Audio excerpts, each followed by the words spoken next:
Да, се враќаме во студиото, како што најавивме, Ненад Јовановиќ, политички аналитичар. Го вклучуваме од Кавадарци директно во живо. Господин Јовановиќ, како сте? Добар сум, сега сум добар. Имав малку некои перипети, предизвици животни, ама ги надминав. Да, ве следиме. Добро е што сте добар, добро е што сте тука со нас повторно. Се гледаме вака периодично, анализираме што се случува.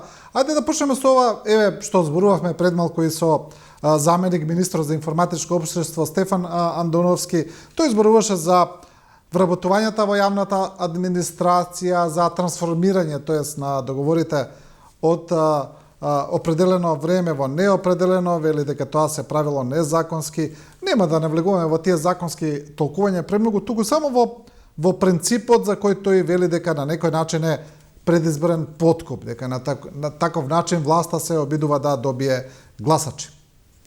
Да бидам искрен, јас не ве следев од самиот почеток на емисијата, но тоа се некои општи места кои што секогаш, како да кажам, и опозицијата и власта во некоја смисла кокетира со администрацијата. Вие знаете добро дека во последниве 30 години во некоја смисла и самата администрација е дел од тој, како се вели, онај партиски плен во кој кога локалната власт ја заземе својата, да речем, територија, она со тоа го зазема и својот партиски плен во таа административна некоја, условно речено, да кажам во метафора, сива зона, а така и власта кога ќе освои, да речеме, мнозинство прво во собранието, па после во мнозинскиот пакет од владењето. Тоа е една типична игра на сите политички партии, но тоа не го гледам јас како нешто што е нешто спорно, бидејќи тоа го имате во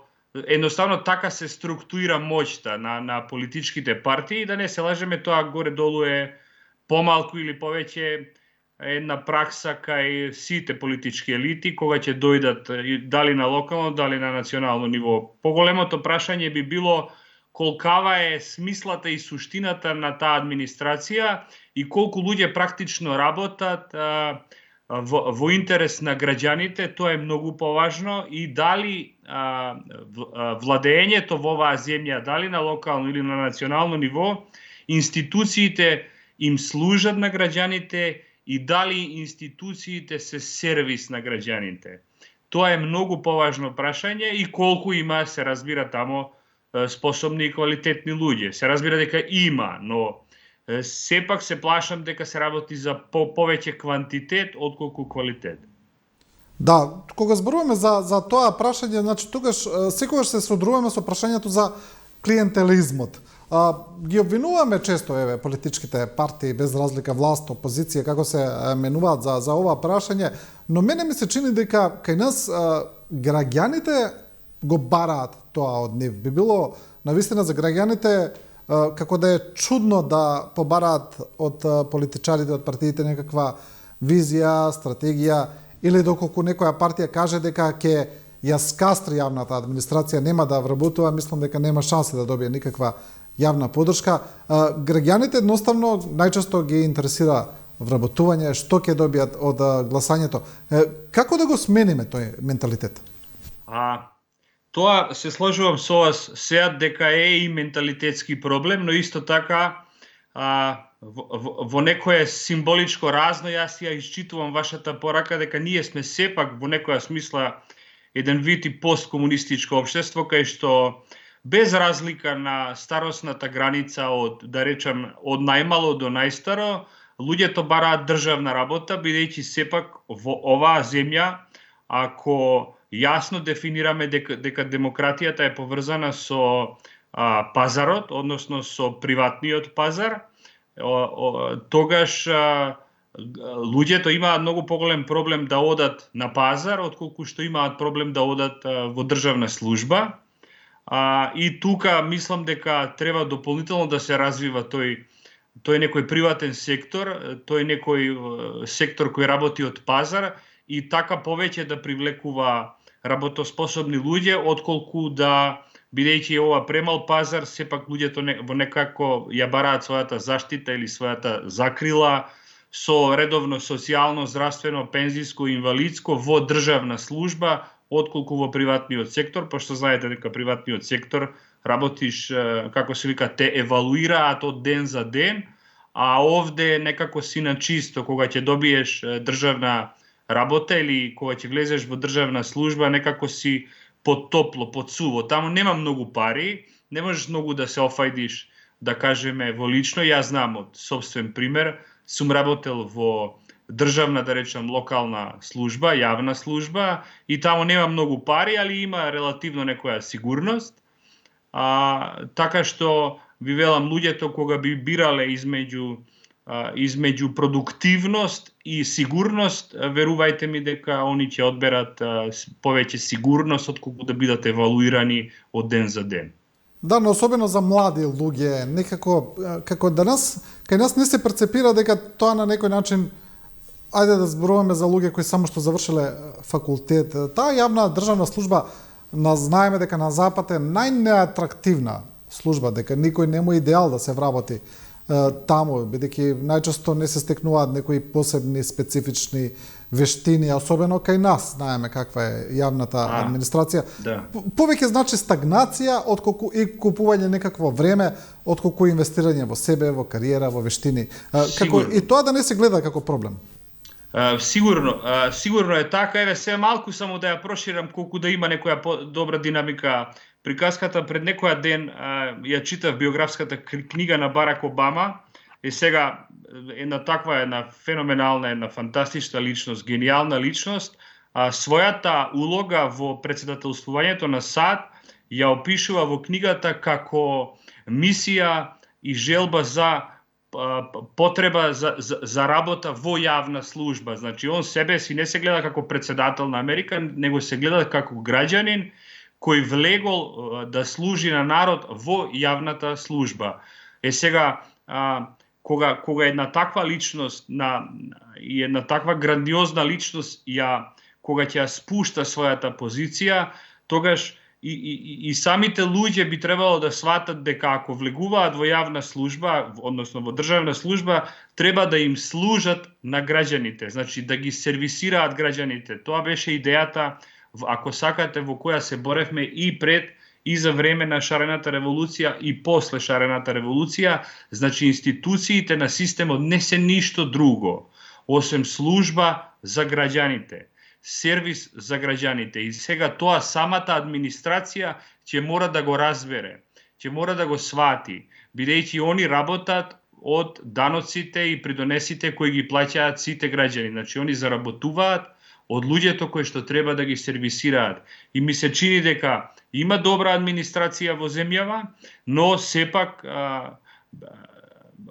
акцентот би го ставил многу повеќе на луѓето кои што се внатре, не на конкретниот лидер или на конкретната власт која ги примила тие луѓе, него самите чиновници мора да имаат поголем сенс и поголемо чувство дека се тука исклучиво и во служба само на граѓаните и на никому друг. Да.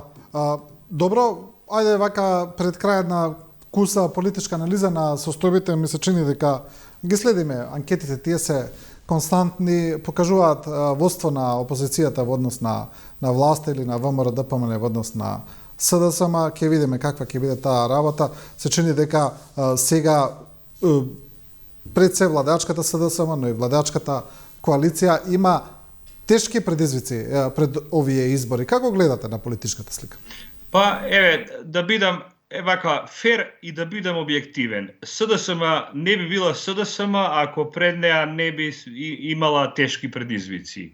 Значи, она има некоја таква клетва или има некоја таква добра политика која секогаш добрите работи кои што ги создава на СДСМ и предизвикуваат големи проблеми, додека од друга страна незадоволството, блокадите, тој некој изфолиран мангупски пркос моди во корис на ВМРО ДПМН. И сега измеѓу тие два блока гледате и сами дека моментално има преструктурирање во политичкиве разврски во Македонија, овие што се сега предизборни.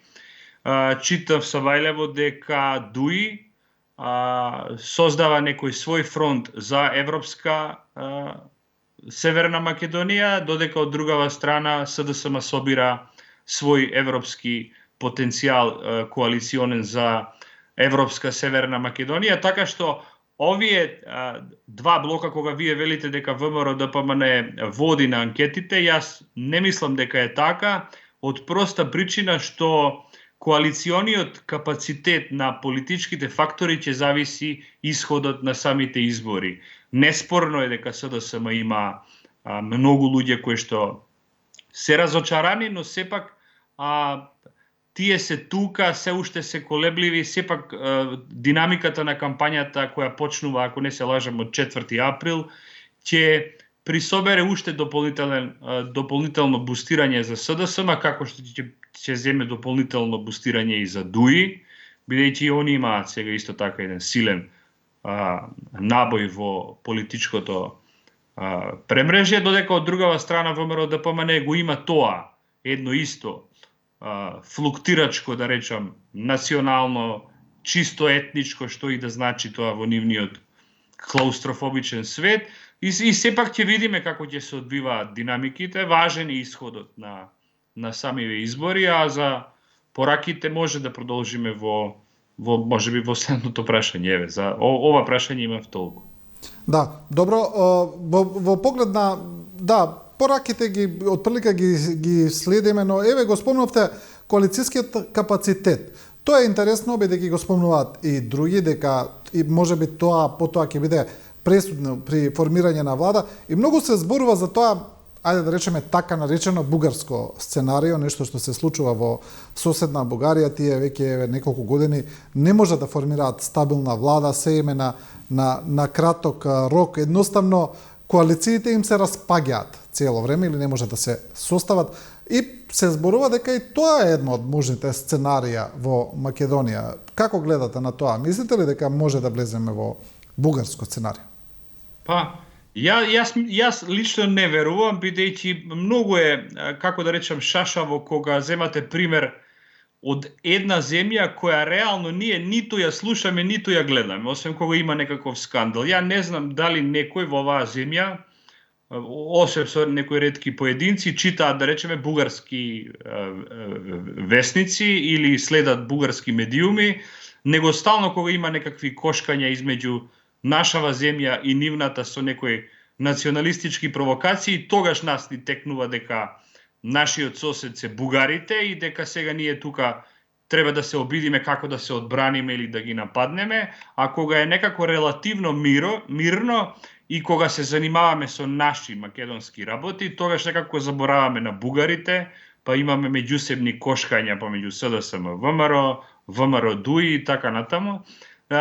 Така што јас не би земал многу констелациите и внатрешното уредување на бугарите версус ова нашево. Ние имаме сосема поразлични специфики од бугарското општество, ми се чини, не сум до крај убеден дека е така, и ви велам, така беше и приказката со Ципрас, ако се сеќавате, како, например, зошто Ципрас падна од власт, бидејќи се обиделе да го решат договорот од Преспа, што јас не мислам дека е така, и не мислам дека констелациите во Грција имаат некаква врска со нашава земја, па од друга страна Грција е каде многу и поголема и поразвиена демократија, има поразвиен демос, има поголеми анархични движења тамо, има поголеми револуции, поголеми бунтови, поголеми пожари, поголеми страдања, за разлика од нашето општество, така што ви велам, многу е шашаво така кога би се земале во предвид. Тоа ми се чини дека дури е и најлесно кога тешко ви е да проникнете во знаците во македонско општество, па земате секогаш пример, да речеме, од соседот, па дали е можно, дали ќе имаме стабилна влада. Можно е да имаме стабилна влада, сепак оваа земја е про НАТО и про САД. Да бидам сега малку циничен, некако, како се вели, главен управник на овој балкански регион се Соединетите Американски држави, и верувам дека ќе стиснат силно и ќе стиснат јако, како што впрочем тоа е работа на секоја империја, да не се вратат националисти на власт, бидејќи ако се вратат националисти на власт, барем таа политичка јавност во Македонија знае што може да очекува од такви премрежија. Се разбира, тука ќе биде национализам. Еве, Муцунски го слушав пред некоја ден, он вели, ние ќе имаме сосема поинаква надворешна политика кон бугарите, и ќе била малку потврда, помашка ќе била таа политика. Од тие приказки и нарации дека они ќе помашки ќе се однесувале кон бугарите нема ништо. На крајот јас ќе ви кажам искрено како таа машка политика завршува кога размислувате за соседите. Тие машки ќе се однесуваат кон евентуално тие кои што им се дома, така наречени политички непријатели, само кон нив ќе се однесуваат машки, ако освојат власт. Се разбира, машки ќе се однесуваат благодарение и на полицискиот репресивен апарат, кој што за тоа ќе го користат. Ќе има повторно тужби за клевета, слободата на говор ќе биде загрозена. Значи ви кажувам за една феноменологија на таа десница, со години пишувам, со години исти работи зборувам и верувам во граѓаните дека се свесни за овие премрежја кои што евентуално би дошле кога они би се пасивизирале од изборите или кога не би излегле на изборите. Значи, не излегувањето на изборите, страдањето ќе го доживееме сите ние. И тоа е некако мојата улога да предупредам. Да. Добро, господин Јовановиќ, ни истече времето на некој начин. Ви благодарам за ова интервју и како што и вие кажавте, ќе се видиме за некое време, повторно ќе направиме пресек на работи. Ви благодарам на поканата и останете со добро. И со Ненад Јовановиќ го завршуваме и ова Студио 10. Почитувани гледачи, ви благодариме на вниманието и на довербата. Останете со програмата на Телевизија 24.